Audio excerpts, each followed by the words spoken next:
The Missouri Quality Award, the Missouri Superintendent of the Year Award, the Distinction in Performance Award, the Meritorious Budget Award. The Park Hill School District is one of the most award-winning districts in the state. In fact, many parents move to this area just so their children can attend Park Hill schools. When people look to move to our area, they do research on the schools first, and they're looking for academic success, they're looking for strong programs, they're looking for state-of-the-art facilities, and I think they can find all of that in our district. And with these kind of people living in Park Hill, the district is blessed with a community that supports our schools. You know, in Park Hill we have a long history of our community supporting our public schools. Through past bond elections, through past levy elections, our community, our patrons think that our schools are important because they think our students are important. Because the community has been so supportive, Park Hill has been able to take care of our schools and to build schools to keep up with our enrollment growth. The district has a history of only asking for what we need and of keeping the promises we make to our voters. It is your opinion on the issues and philosophy. On April 5th of this year, for the first time in 5 years, the district will ask voters for a no-tax increase bond issue. The no-tax increase bond issue would pay for maintenance, technology, security, classroom space, and a new elementary school to address crowding.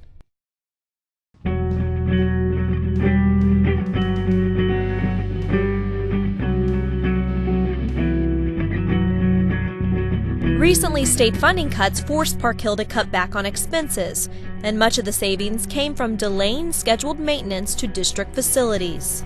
While postponing these projects prevented painful cuts, these repairs must be made before they become emergencies. The no-tax increase bond issue would include roof repairs and replacements, renovations to special education classrooms, asphalt and concrete repairs, renovations to outdated, inefficient restroom facilities, and upgrades to the district's electrical system.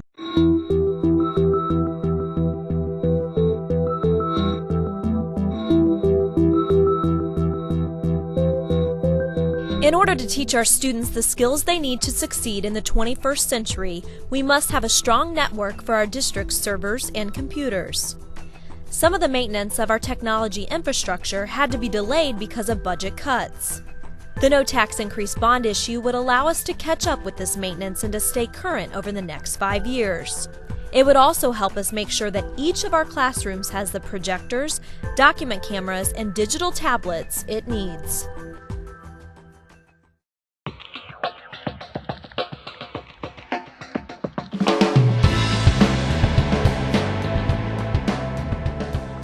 The no-tax increase bond issue proposal has several projects designed to improve the safety of our students, staff, and visitors in our schools.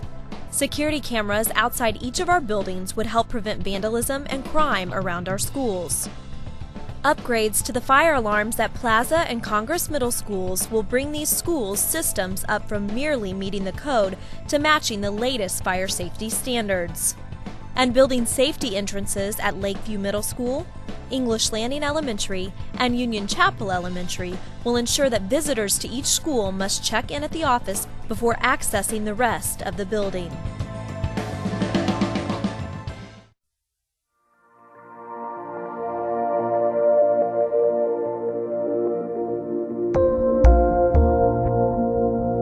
As enrollment grows across the district, we must have the classroom space to keep up. The no-tax increase bond issue would provide additions at Park Hill High School, Park Hill South High School, and Congress Middle School to address the crowding we are seeing at those schools. These construction projects would conform to LEED standards, making them environmentally friendly and sustainable.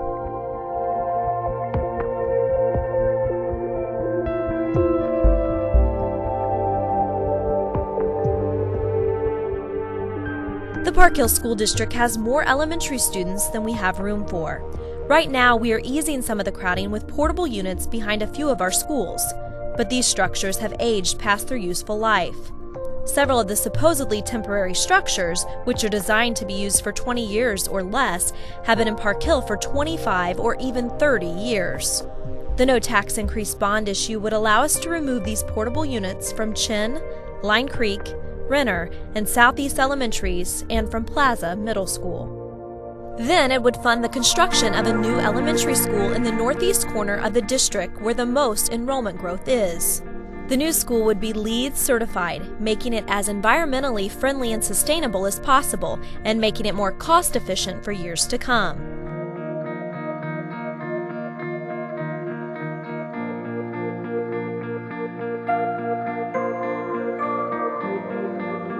The no tax increase bond issue calls for improving traffic conditions at Plaza Middle School with a traffic loop onto 72nd Street and additional parking.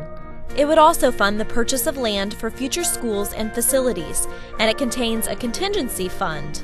These important projects are the result of a careful capital planning process that a group of district staff, parents, and community members conducted over the last year. I think it's important to have a lot of eyes and ears from different perspectives, and that's what the leadership of the district did. It brought in people from all over, all walks of life, and everybody has a little different perspective in what they think is important.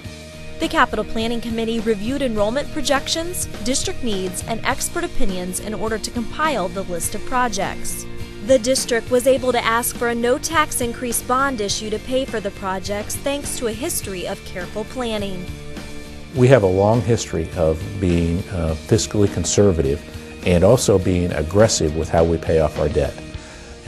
Most school districts pay their debt off over a 20-year period, and the Park Hill School District has a history of paying off debt in 12 to 15 years. That actually saves millions of dollars for our taxpayers, and we're paying more on principal and less on interest. And that allows us then to continue to take on more debt with an aggressive structure and not raise our existing levy.